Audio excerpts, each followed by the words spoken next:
Hi friends, मी वर्षा. आता आज आपण पाहणार आहोत की जे मटर आता आपले ते वर्षभर टिकले पाहिजे. कोणत्याही पाण्याचा उपयोग उकळत्या पाण्यात न टाकता या कोणतंही केमिकल न टाकता जे मटर आहेत ते मस्त हिरवेगार राहिले पाहिजे आणि वर्षभर टिकले पाहिजे. आज आपण ते पाहणार आहोत.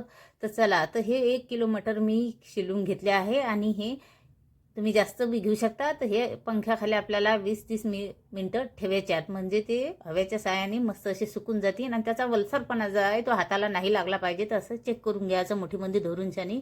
आता हे बघा एकदम सुकले आहेत.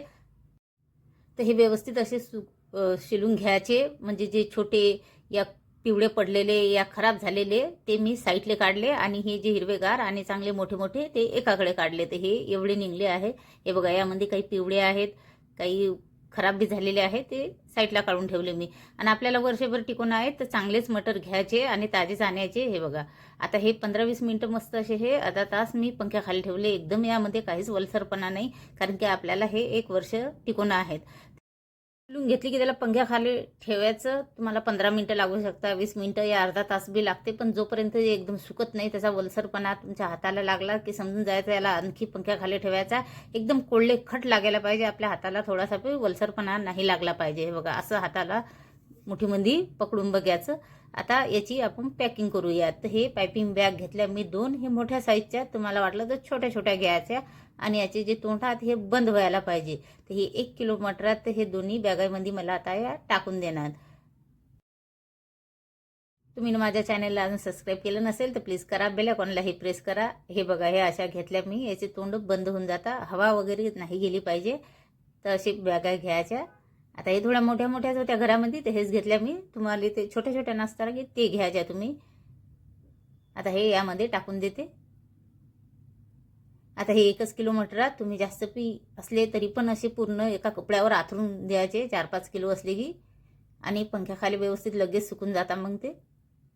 आता याचं तोंड व्यवस्थित बंद करून घ्यायचं, हवा नाही गेली पाहिजे यामध्ये. व्यवस्थित पूर्ण पॅक करायचं आणि चेक करायचं तोंड बंद झालं की नाही. हे बघा, आता दुसरी पण पन्नीमध्ये मी असंच भरून घेते.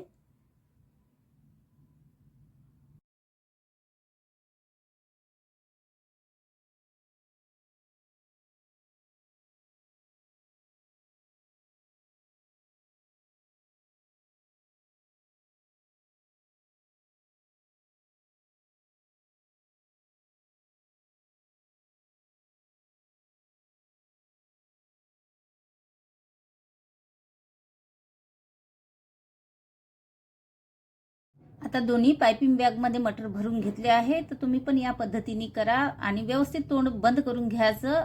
आणि हे आपल्याला फ्रीजरमध्ये ठेवायच्यात. फ्रीजमध्ये खालती ठेवले तर याला कोंब येऊन जातील आणि ते खराब होऊन जातील, जास्त दिवस टिकतील नाही.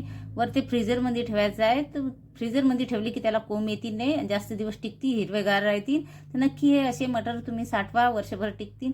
व्हिडिओ आवडला तर लाईक शेअर नक्की करा. आणि जे वाटीमध्ये काढले आहेत ते तुम्ही खिचडीमध्ये या लगेच त्याची भाजी बनवून घेऊ शकता, चांगले निवडून छानी. तर व्हिडिओ आवडला तर लाईक शेअर नक्की करा. चॅनलवर नवीन असाल तर सबस्क्राईब करायला विसरू नका.